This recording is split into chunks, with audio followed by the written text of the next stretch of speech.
Hi guys, welcome to the first ever edition of Balloonhead Live. And you may be asking yourself, what the hell is Balloonhead Live? Well, Balloonhead Live is my live sort of discussion show on whatever I want to talk about ever. So, just so you know, for the next 9 weeks or so, on Balloonhead Live, we'll be discussing the first season of Star Trek Strange New Worlds.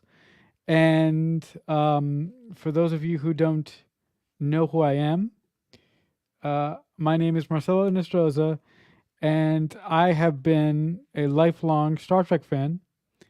And I've been so excited to talk about Star Trek Strange New Worlds because it's no secret to those of you who know me and those of you who have seen me on various YouTube shows chatting about uh, new and current Star Trek that I haven't been pleased with new Star Trek in general.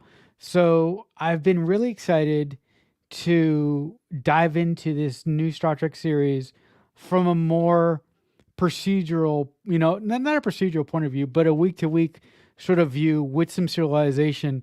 So I'm really excited to talk about this show, or I'm really excited to talk about this first episode today. But I won't be alone. My good friend Earl Grey Trekkie will be joining me. So with that being said, I shall introduce Earl Grey Trekkie right now. Hiya. Hey, welcome to the show, EGT. How are you? I'm good. I'm very good actually because I really thought that Strange New Worlds was such a great palate cleanser. After Picard. Mm-hmm. Yeah, no, it's very interesting that you mentioned that because and I know that I hated Picard. So I mean, hate is a strong word. I dislike Picard a lot. So Strange New Worlds was like a breath of fresh air for me. It wasn't as perfect as I wanted it to be, but it was way better than the season premiere of Discovery season 3, and it was way better than the season premiere of Picard season 2, I thought. So, what were your first initial thoughts of the show once it kicked off? Um, I think at the start I wasn't put off, but I kind of thought this isn't the most interesting stuff we're seeing with Pike. In his cabin in the woods, his big wood house, and with a kind of with a romantic partner. It felt sometimes I see it felt kind of Kirk, I suppose, a wee bit. And I thought, okay, we'll roll with it. And then he had this magnificent beard, and it was great to see. I think it's the mat the day the Earth stood still. I think that's what the film's called. Um, on his TV, because Robert Wise directed that, and he directed Star Trek: The Motion Picture. We referenced there. Um, and I think it gave us a kind of an insight into Pike that he is a, a character who's a bit old fashioned. You know, he has a ring dial telephone. He lives in a cabin in the woods. He looks kind of isolated. He's he's got this big bushy beard, so he kind of seems like a man out of time until we see him on the Enterprise, and he's kind of returning to his glory days where he's this happy character. And I think the crew and the companionship actually of being the captain on the Enterprise with a crew that needs him kind of helps him, that sociability helps him to better accept his fate than if he was just isolating himself for the most part. Mm-hmm. No, you mentioned that you kind of were sort of uncomfortable with the opening to Strange New Worlds well, sort of the second scene, because we're going to talk about the first scene in a minute here. But you mentioned that you were uncomfortable with or not uncomfortable, that you didn't like sort of the opening sequence or the sort of reintroduction to Captain Pike in his cabin, you know, in the middle of nowhere with this admiral that we've never heard of before.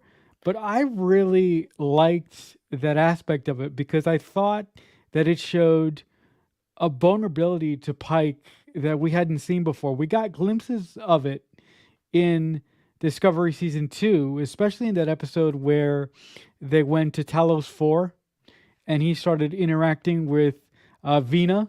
That was the first real time that we got to see vulnerable Pike on TV, because before Anson Mount played this version of Pike, we had Jeffrey Hunter, who was very stern captain, who he didn't really show any emotion at all, or any romantic notion towards the original number one, Michelle Barrett, in the cage.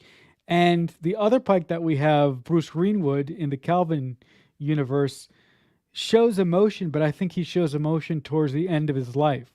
So circling back around, I really like the fact that we got to see Pike sort of be lost and sort of questioning his career choices, and just having breakfast with this captain woman I thought was phenomenal. The other thing that I really, really liked is that shot of him riding outside of his cabin on his horse, and then seeing the shuttle come in over him, and then seeing Robert April come out of the shuttle, or this new actor who's going to play Robert April, and Robert April basically telling him that there's an issue. I need you to take care of it, and I need you to get the team back together to go take care of this. And I really liked Picard. I almost said Picard. I really liked Pike's sort of unwillingness to go at first, but as soon as he found out that Una was in trouble, he jumped at the chance of going back into service and going to save Una. Basically, what did you think about that whole sequence?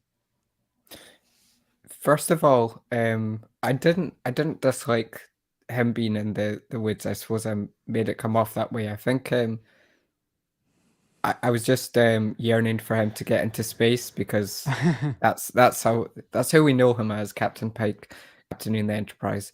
Um, I think I think this episode as a whole was very simplistic, um, and there was a beauty in the simplicity, because Picard is a bit more complex, but this was just it's not baiting because it's similar to what we've seen before. You know, it's a first contact scenario, bringing the band back together, but it's also very efficient. You know, and we get a wee spotlight of most of the characters. Um, I think it was a very tightly written episode, and it was cool to see the kind of bait and switch with Una having that speech at the start, and then us finding out that it's not Una we're following with the camera, and it's actually an alien. Um, but I think I have missed a certain simplicity to actually just exploring planets and stuff because we haven't had a whole lot of that in Star Trek, and that's part of the very core of Star Trek that I've missed. You mentioned the simplicity aspect of this episode, and I do agree with you that this episode does have a very simplistic air to it, because New Star Trek isn't really simplistic at all. New Star Trek is complicated for complicated sake, and sometimes, for me personally, sometimes the ends don't justify the means of the things that they set up. But you mentioned that you like the writing of this episode, and I thought the writing of this episode was okay. I don't think it was great. And the reason why I don't mention that I don't think it was great is because, as a storyteller, when you're writing a pilot, it is your job to introduce the world and introduce your characters, right? And do that on a pendulum, right? So it's all perfectly balanced. And I don't think that the writer and the director of this episode, Akiba Goldsman, did a particularly good job with that. He did a great job with Spock um, um, number one, Pike and Laan, the the Um, what? security. The security chip.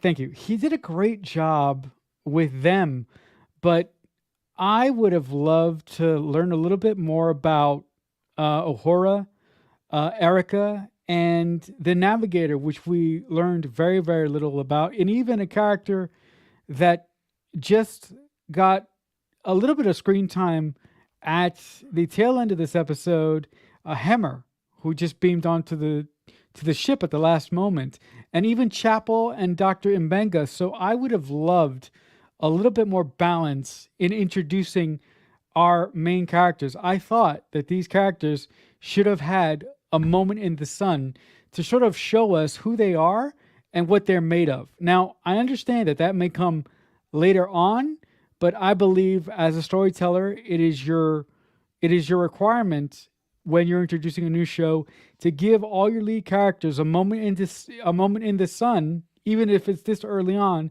to show you who they are. But how did you read that? Um, I suppose it's quite different because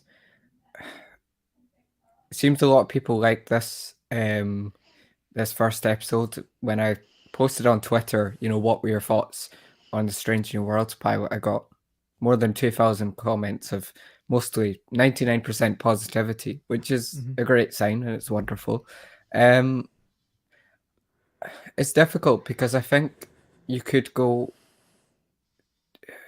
too far and you could have everyone have a moment and it could feel a bit kind of you could feel the writer's hand a bit, but then you do want to show those characters shine. So I'm confident we will see them shine throughout the season, but it's difficult because I don't know if I would prefer like a longer episode that would be able to balance these characters more. Mm-hmm. Um, but I did kind of like just the simplicity and the kind of cleanness of a very easy episode to get into. It felt like a mid-season episode, just another episode of a classic Trek show. Mm-hmm. And it's not like this episode was incredibly bold or anything. It's not like it was incredibly wacky. It was Mm-hmm. it played it safe a bit, and I think it did well by that. I'm just astonished that Akiva Goldsman can go from writing Picard, um, not to my taste at all, and then he can write a pretty good episode of Strange New Worlds just like that. No, I mean, I listen. Even though I have these small gripes with the first outing here for Strange New Worlds, I do think that Akiva Goldsman will get better at building out this world as the season goes along. And I just want to say I loved all of Anson Mount's character building in this episode. I loved all his scenes in particular.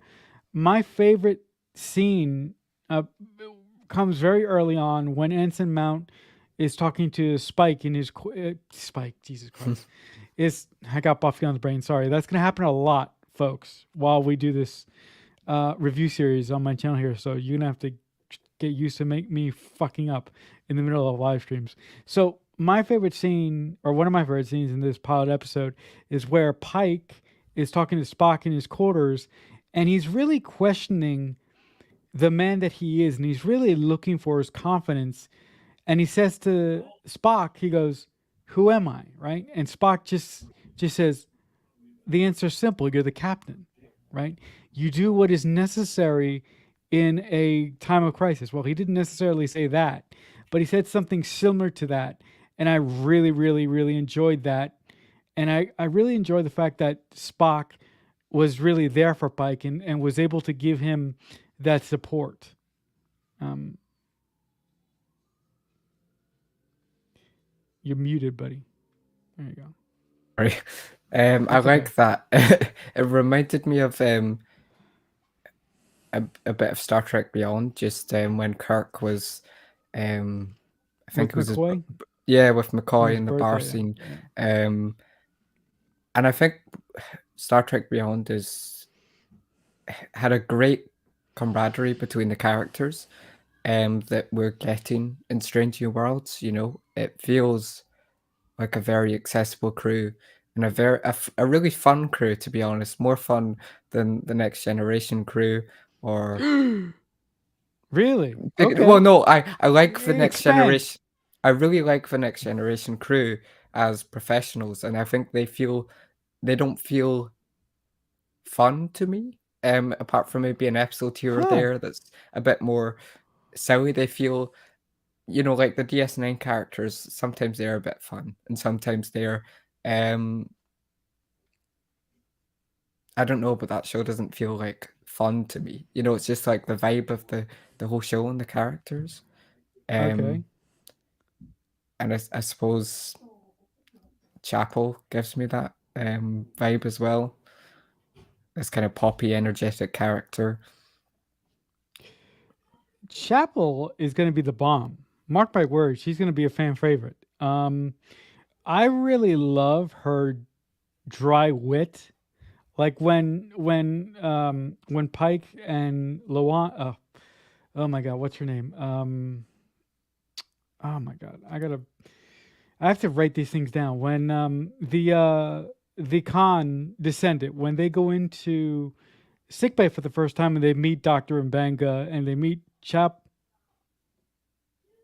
Can you hear me? Yeah, yeah. All right, just give me 1 second. 1 second. I'm gonna. All right, 1 minute. I just have to do. Just while Marcel's dealing with some difficulties, I think that what what did the audience think of the first episode? Um, do you think it was a refreshing start to this new show? Um, I've heard from a lot of people that have seen the first 5 episodes that have disliked, Discovery and Picard, that they really thought it was a great kind of, a great homage to classic Trek.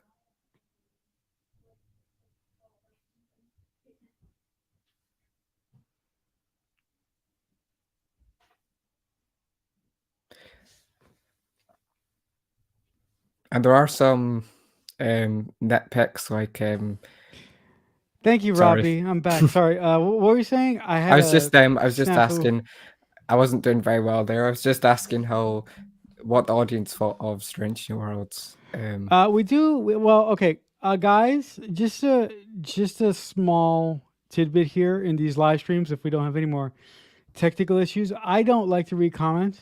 So I know that makes me sound like a dick, but I don't like to read comments because I feel that I need to focus on running the show here, and I can't read comments and do what I'm doing at the same time. So if you guys have anything to say about the show, I will actually respond to all the comments individually after the show in on the when this live stream is ported over to YouTube. So I will actually physically go in there and respond to any comments. Unless Robbie, you want to read off any comments that we have so far. No, no, I was just trying to Fill in time. yeah. Yeah. But actually, I lost what you were saying there while I was switching out my headphones. So what were you saying? I was just talking about how fun the show seems. Okay. I think the cast are fantastic. They feel instantly likable. And this is just the first episode. You know, they gel together well. Mm, Um, I'm not the biggest fan of Anne's traumatic backstory, but I think she probably it makes sense for her to have that kind of backstory for her to mm, be um not I'm not saying that you have to have a traumatic backstory to be a stronger, more kind of rough character, but it lines up to me. And I think her performance was quite good. mm. I think my favorite, although it's quite early and it could change, was Dr. Mabenga. Although we didn't see much of him just because he seemed like that cool space doctor that's like a nice kind of father friend figure. Mhm. Um, and you see, I like that in the promo for him, he seems to be have a more traditional view on medicine, where he is using less technology, and he's actually getting his hands a bit dirty, reminiscent of Fox. And I always thought that was a great character Right. um, aspect to Fox. Um, yeah. I mean, Doctor Mbenga in one episode this season, he's gonna basically heal a wound on Spock with a sea urchin, if I'm not mistaken. So that tells you right off the bat that he believes in traditional medicine than somewhat futuristic medicine. And you mentioned Laan, and she is actually, I think that she's going to be one of my favorite characters because I think that throughout the course of the series, she's going to find a sense of empowerment, and she's going to find a sense of confidence, because all throughout this episode, I felt that she was like the one thing that didn't believe that she actually belonged there, and didn't believe that she actually fit in there. And it wasn't until Spike, oh my God, I said it again. Pike, yes, you guys are going to kill me. It wasn't until Pike sort of told her at the end of the episode that he actually extended the invitation to become a permanent member of the crew. And I really, really enjoyed that. So I think it's going to be a really interesting journey to see how she becomes a better and stronger character as season one goes along here.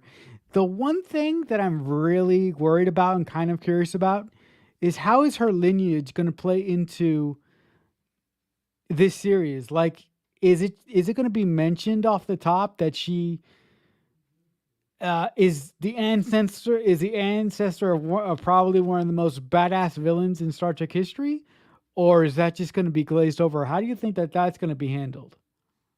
Um, I'd prefer if this show didn't go. I prefer the show if it didn't go into all out fan service, and it didn't. I don't know. I suppose I don't know exactly how you could kind of tie into fan service with her being just an Indian thing already. I think that's actually okay because it's familiar, and it isn't actually much if you think about it. She's related to Khan, yes, but we're not going to. It's not like we're going to see Khan or anything. Um, it's just really, if you think about it, it's just really a name. I don't see how it would affect stories unless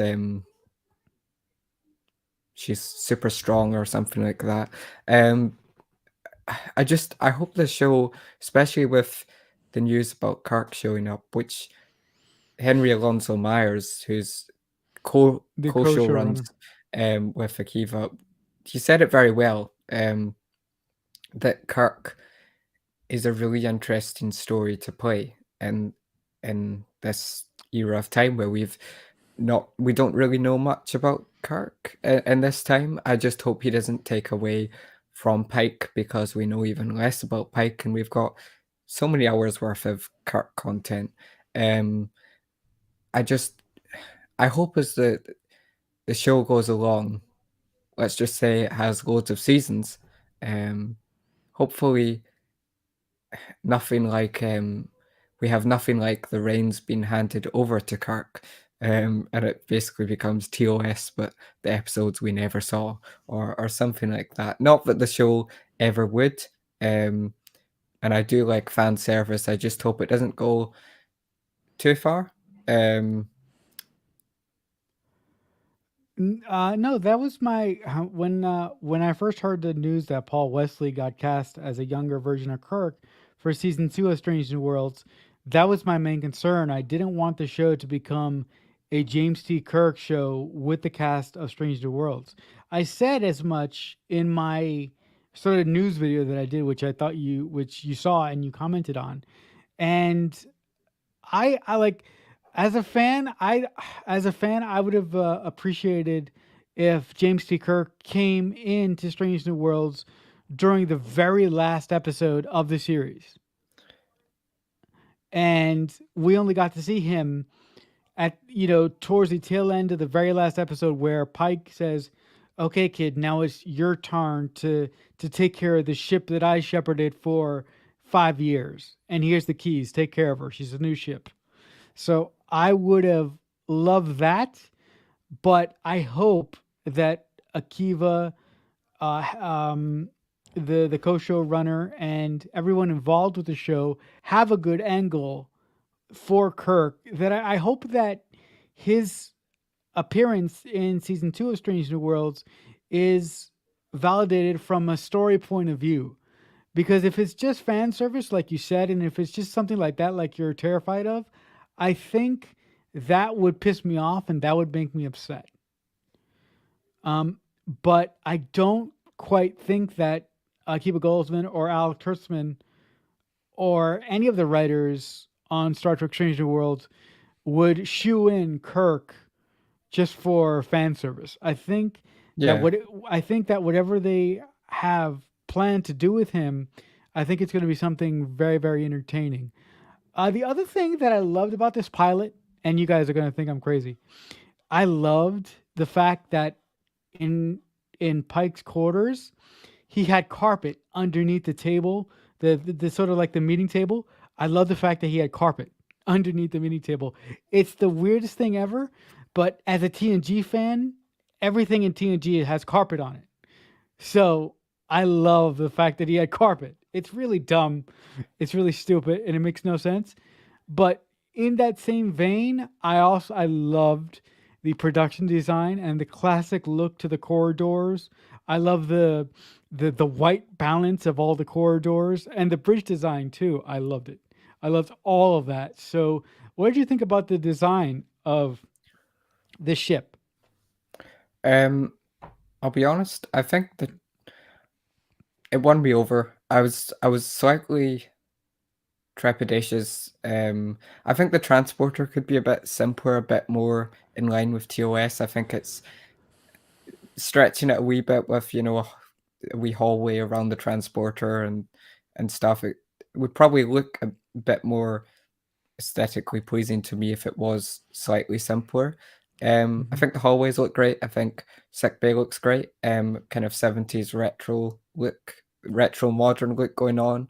Um, I think that the bridge looks brilliant. It looks beautiful. The only thing I don't like are, to me, the light strips are a wee bit distracting, just all over the place.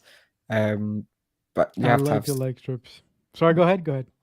But apart from that, yeah, I think the show looked very the bridge looked very attractive actually when it was in red alert and it was a wee bit darker. Um, but yeah, the show looks beautiful and I love the old transporter sound effect and the transporter visuals. And it will be interesting to see if the phasers disintegrate people, like in TOS. Um, But yeah, I think even the chamber, where Pike beamed into felt very not TNG because it is a bit bigger budget, but it was very stripped back, as if it could have been in that TOS vein, where it would have been a more simplistic set. It wasn't like overly dressed or anything. And that kind of reminded me of classic Trek as well. The aliens were not incredibly different to us, very TOS, alternate Earth like.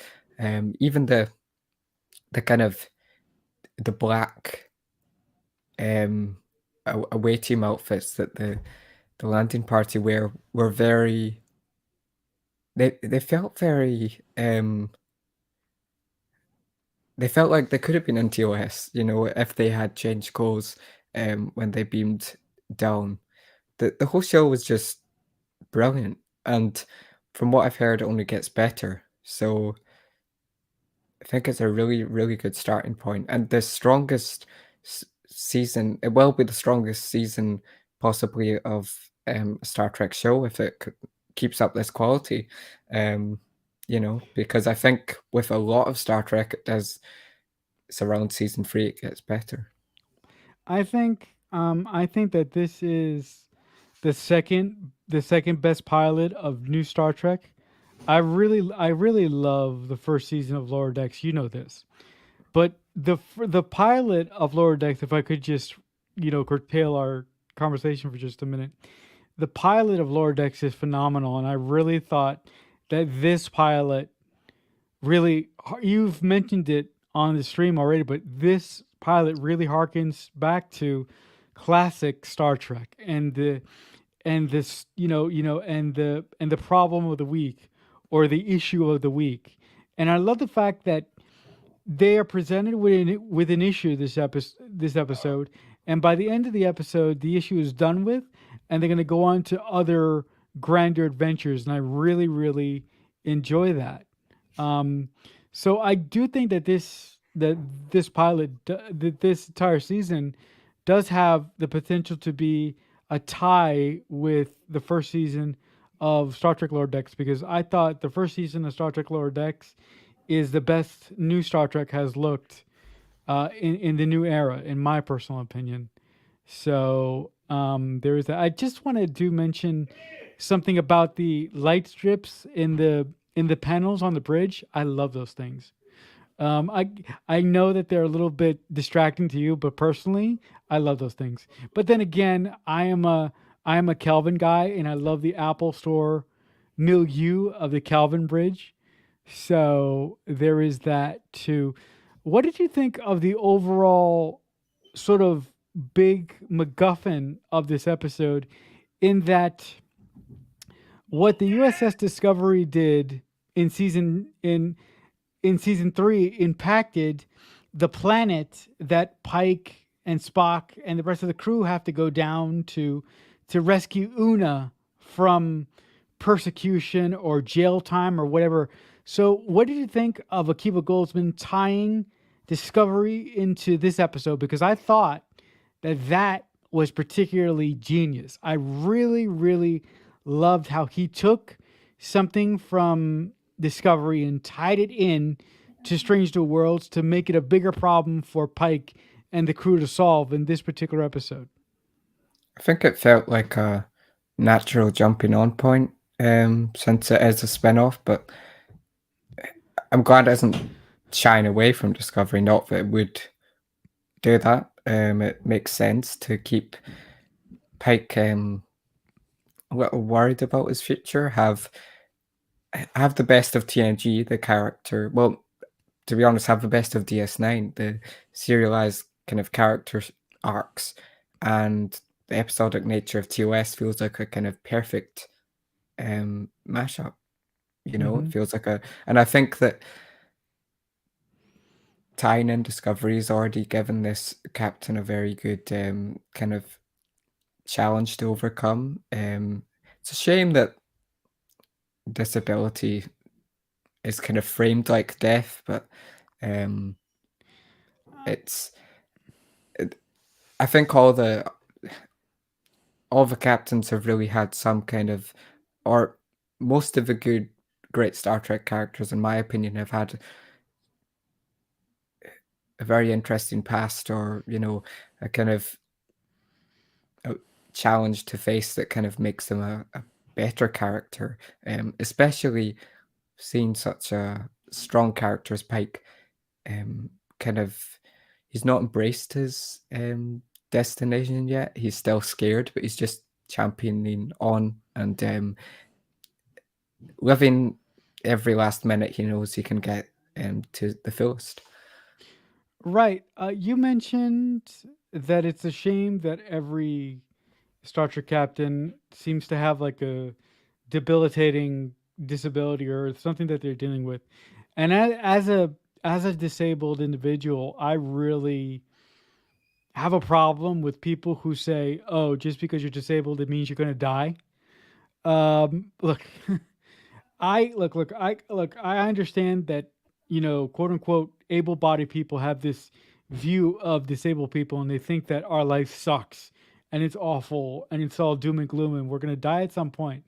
But as a person who is disabled in my own right, and I've been this way since I was born, I my disease is not life threatening. I'm going to live as long as you will or anybody else will. And look, I have challenges that you don't have to face. I have challenges that people in our audience don't have to face, but I still get through life just like anybody else. And I think that the sort of stigmatism that is given to disabled people in modern media is kind of a little annoying to me. But then again, I understand it because the people who are writing modern media don't necessarily know what it feels like to live in the body of a disabled person, and they don't really necessarily know what it feels like to go through a day to day life and how we feel about certain things. So that's something that I can forgive. Sorry, I went on that big rant Yeah, I there. think I think that I hope that Pike seems like Pike is going to hopefully kind of he seems to already have slightly come to terms with it, and he's going on this journey to really come to terms with it. But hopefully, I really hope that if we do see him um in the chair at any point, I don't know if that would be a season finale or the last season of his show. I would hope that by that point he has actually, if they could frame it in a way that shows that he's he's fine with he's come to peace with his destination, and he's actually um living the best life he can under the circumstances, because I think that would be a great way to kind of retcon, not retcon TOS, but we never really, saw much of Pike, and it seemed it does seem quite sad that Pike has all this freedom and then he loses it, but let's just hope that we get a bit of depth to that and he actually is shown as still capable, if they don't do that, if they frame it as him losing his life, which I don't think they will. Pike is a kind of optimistic captain who I'm sure won't be like that, but Mhm. hopefully then there's a message that um, it can seem daunting, but there's a lot more freedom and just accepting how you are and making the best of what you have. Right. I personally think that the show is going to end with Pike not in the chair. I think the show is going to end with Pike becoming an admiral Hmm. and on his way to that fateful accident that will end up with him in the chair. But I personally think that we're not going to see that. Now I might be completely wrong, which I hope I'm not, because I don't want to see Pike in the chair again. Because I've already seen it, I don't need to see it again.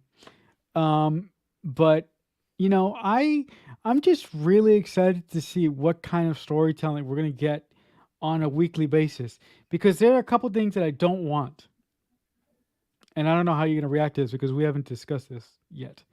I do not want Klingons. I do Oh, not I have want. bad news for you. Oh God. All right. Well, The can I just finish and then Yeah, sorry. you'll spring the bad news on me? I don't want Klingons, which I think I'm gonna get. So that's fucking out of the window.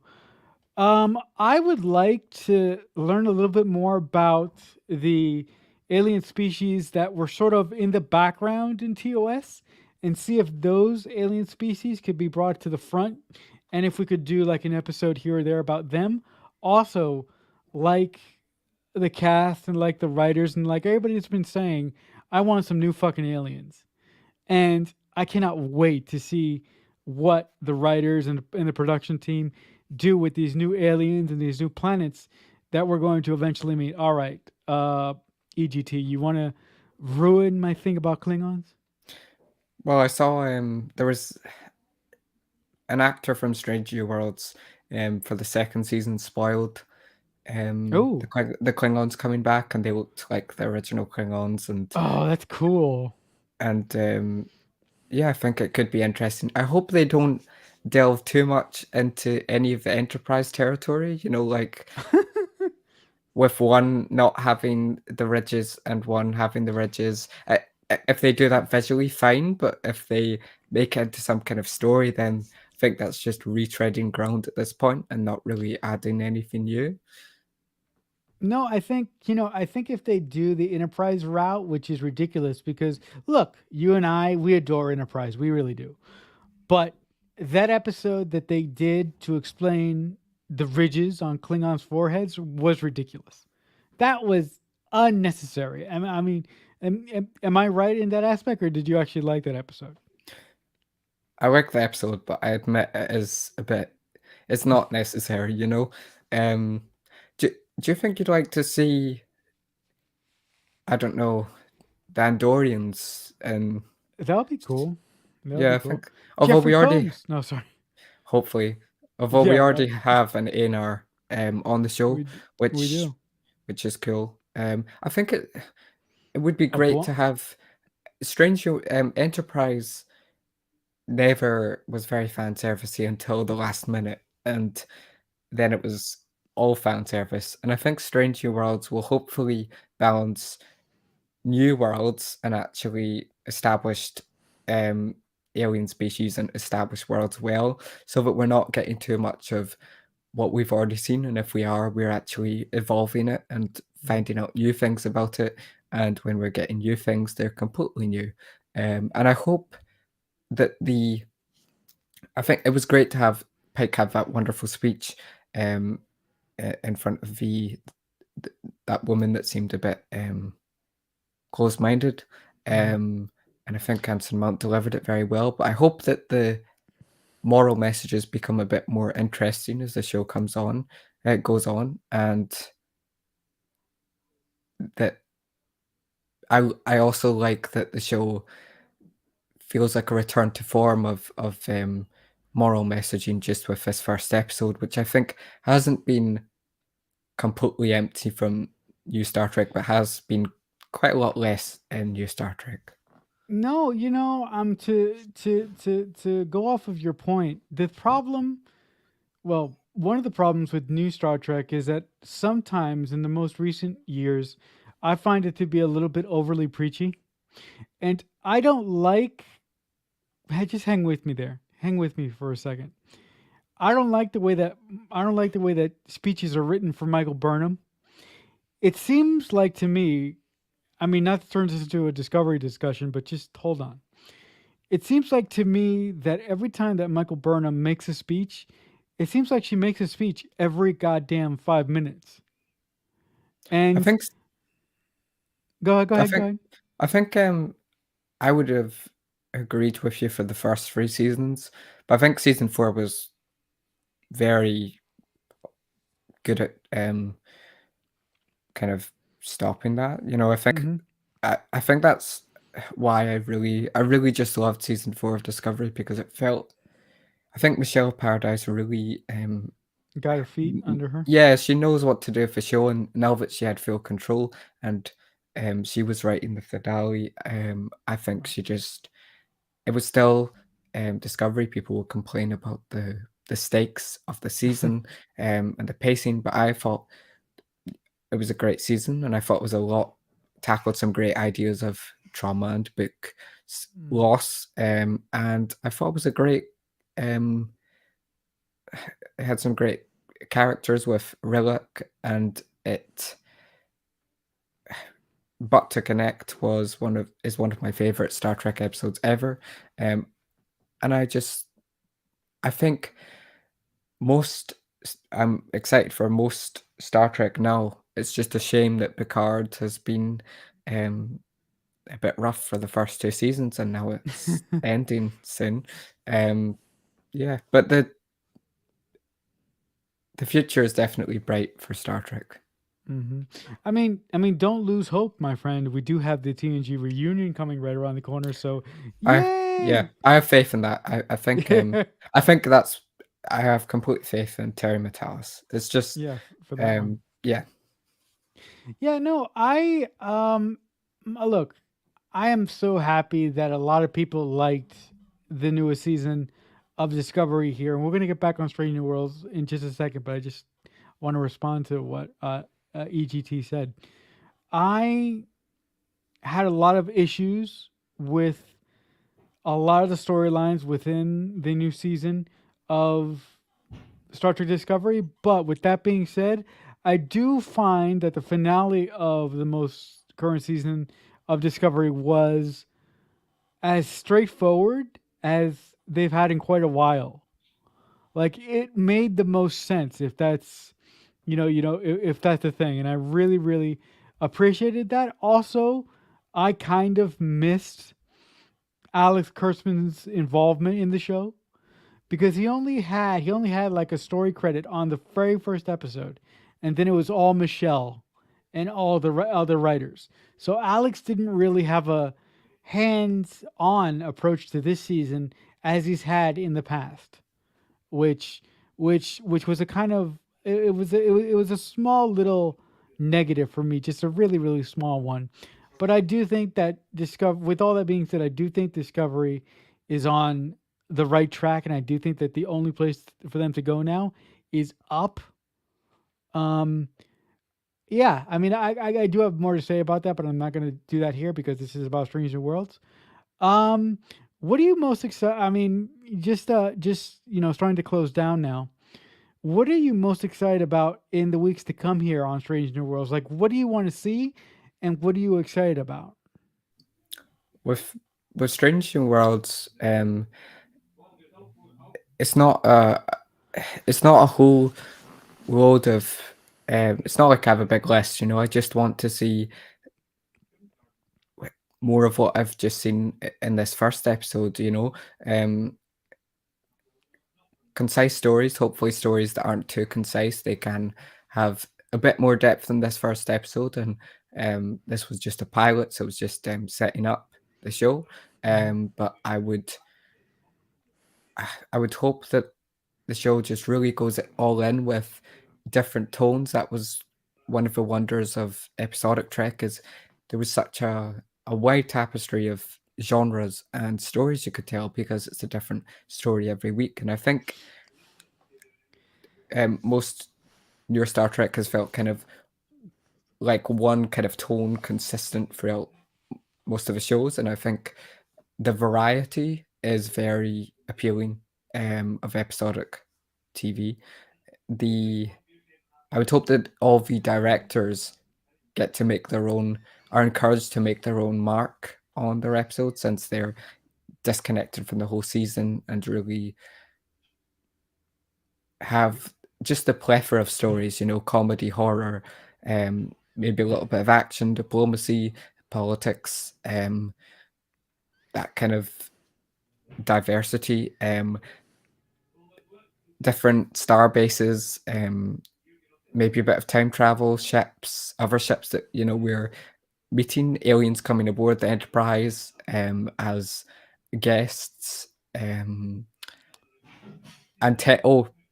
a lot of tension during some negotiations and some ship to ship combat, kind of balance of terror style, um, and just the wit and charm that this first episode provided.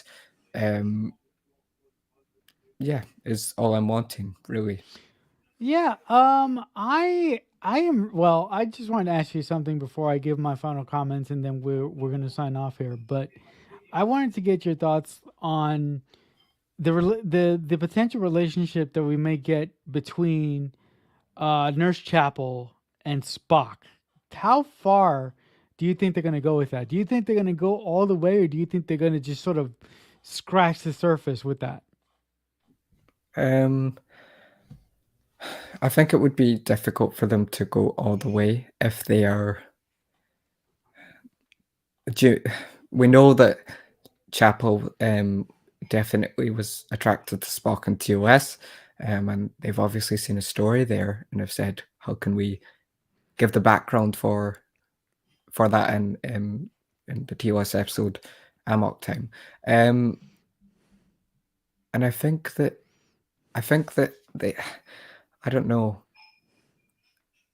I like Chapel and I like Spock, and I think it could be interesting to see Spock, this slightly more emotional Spock, um, be romantic, and kind of. I just hope it isn't like a kind of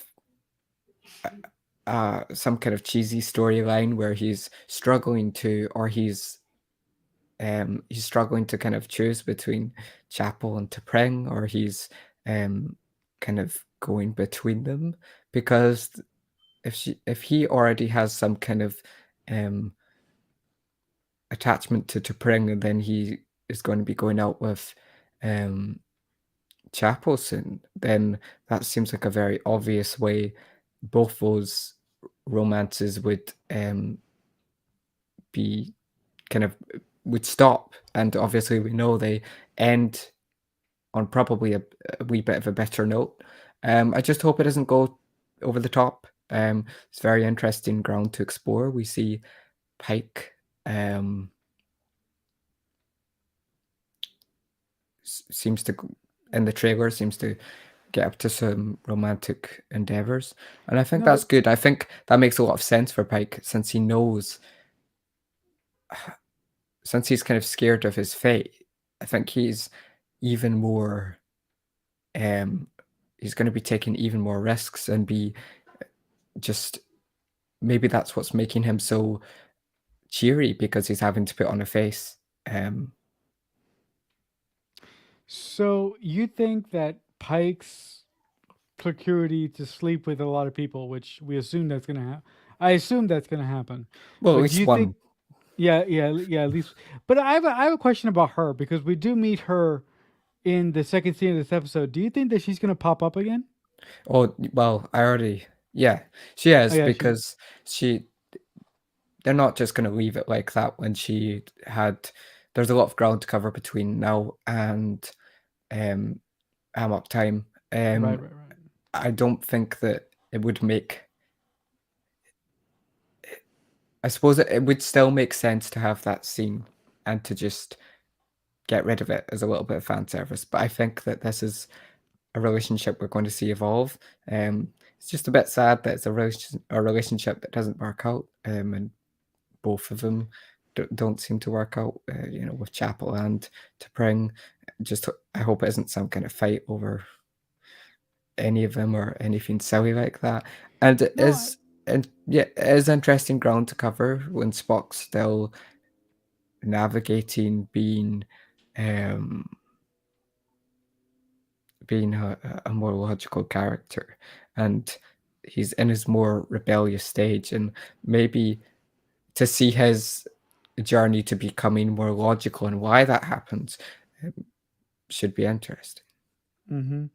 No, I do think that when if the Spock and Chapel relationship does progress and grow, I do think that they're going to handle it carefully, and I do think that if they decide to end it at some point, they're going to end it with class. I don't think that Chapel is going to get in between Spock and T'Pring, and I don't think that she's going to play the homewrecker, so to speak.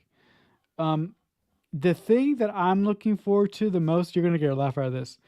I am I'm dying to see Captain Pike cook, Yeah, and I I agree. think that's going to happen next week because Hemmer is actually the blind engineer character, the Anar that we haven't really met yet. He's actually chopping some carrots, and they're all cooking, and you see Chapel there in the background. I'm getting all this, by the way, from the little clip that they shared on the Ready Room. Did you check that? Did you check I it out? saw it. Yeah, That gives me vibes of when Dax cooked for Cisco in that one episode, where I can't remember what episode it was, but she made this like awesome soup. That when I saw the episode, it made me want soup. So actually, while I was watching the episode, I got up and I went to the kitchen and I made soup, and then I came back and finished the rest of the episode. Um, but I'm dying to see Pike cook, and I'm dying to see the crew dine together, like for some reason. this crew seems, or the actors seem like they're going to have a very, very close connection, similar to the ones that the Discovery crew share, the actors at least, and the TNG crew shares, because everybody seems to like each other very, very much from a personal career standpoint with this cast. I really think. And the thing that I'm most excited for is because I'm dying to learn more about Unachin Riley, and I can't wait to sort of peel back the layers on her a little bit because I do know that she was explored quite a bit in the books, but I don't read a lot of the books. I mean, I have read some of them, and some of them are great. I But love the books. yeah, but I would actually prefer for someone who likes Star Trek on TV primarily. I would actually prefer most of her character development to be, fed out to us while Strange New Worlds is happening, and I just can't wait to see that. I really can't. Um, the other last thing that I will say about that, I think that this episode is going. I think that the series is going to do is I think that this series is going to be the great unifier for a lot of people who sort of said when Discovery went through its first season, who said this isn't true Star Trek. This is a real betrayal of the Roddenberry vision. I think those people who wanted something else out of Trek, I think those people are going to get what they wanted from this show. And I think that this show is going to be more in line with what those people want. And for people who like Discovery, who like Picard, who like Lower Decks like us, I think that this show is just going to be another excellent meal given to us by Alex Kurtzman and all of his great writing team over there at Star Trek and CBS. So, with all that being said, if you had to give a letter grade to this episode, what would you give it? That's difficult because I don't think this was an amazing episode. I think this was a good episode, but it had the feels of classic Trek that probably makes me more likely to put it up, even if it's not um, the most amazing grand episode or deep episode. So I think I'd give it an 8. Yeah, I'd give it an 8, and I think I would just really hope it keeps up the momentum. The reviews seem to say it does, and it gets better, which is great to hear because this is a contender for one of the best first seasons of Star Trek. I think new Star Trek's been on a after at least discovering Picard, new Star Trek's been in a row with their first seasons actually being good, with Lower Decks and Prodigy both having fantastic first seasons, and Strange New Worlds was just such a such a warm experience to coming home, you know. Hmm. No, and and for those of you who have spent, your entire life watching Star Trek like we have, um, Star Trek first seasons being successful, they're a very rare thing. Like that does not happen in Star Trek. That is very, very rare because it usually takes a Star Trek series a couple years to get on its feet.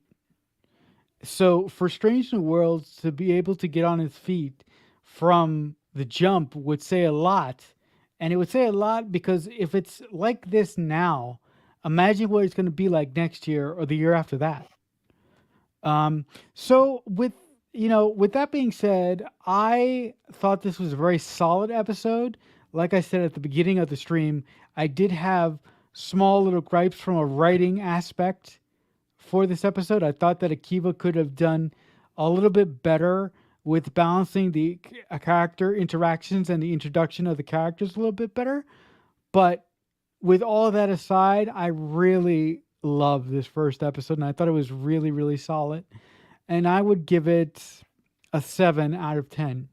So, Before we go, if the good folks who are watching this right now want to chat with you about Star Trek EGT, what would be the best place for them to do that on? Probably Twitter right now. You can just catch me at Earl Grey Trekkie.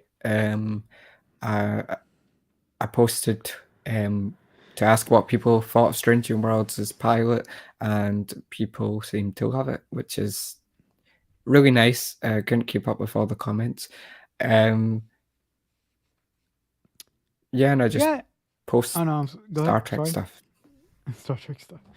I'm sorry for cutting you off there for just a minute, but guys, if you want to reach out to me and talk to me about anything science fiction, you can also find me on Twitter. I'm at CreekFanatic88. But I just want to say, and I just want to give an apology to the audience for leaving poor Robbie hanging there for a minute. As oh my god, Ugh. Oh, I'm gonna have a fun time fixing this episode.